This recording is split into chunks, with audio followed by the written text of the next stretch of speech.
Hi there, traders. This is Brad Gilbert with today's trading action. All right, now there's a few things coming out today, plenty happening.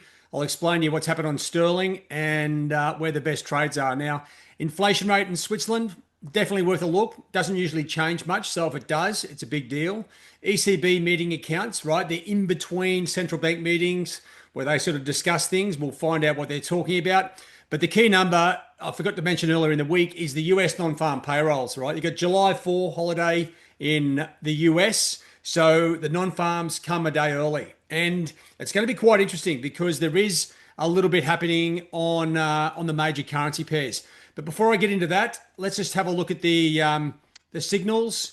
Okay, at the moment we've got a Aussie CAD, right? It's punching out a sell signal on the daily chart. That is a live order.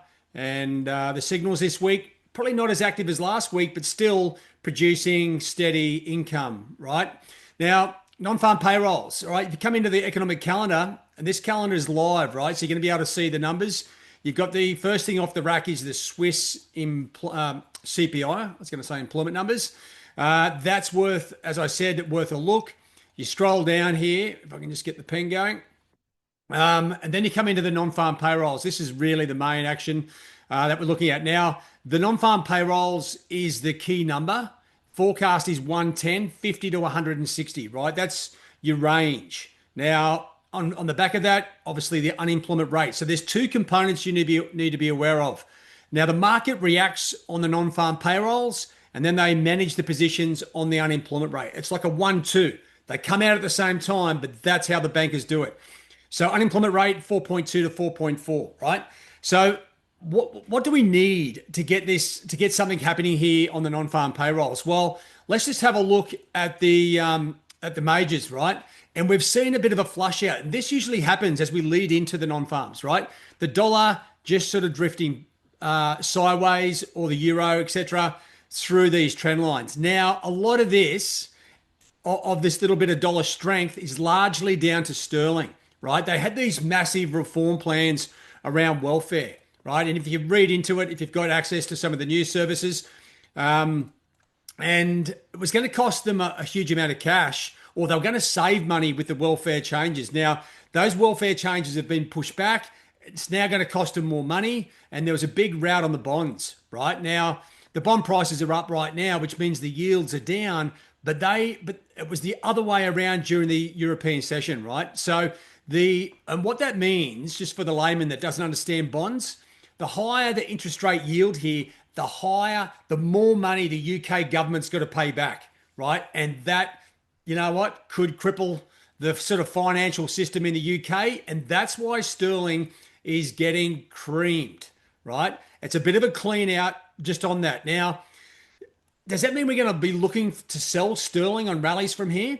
Well, if you look at the hourly charts, right, sterling's had a great run against sterling Aussie, sterling Kiwi, sterling yen, and you're starting to see these trend lines, short-term trend lines break. Euro sterling shooting to the top side, sterling Swiss, the opposite to euro sterling, heading south, and sterling CAD, right?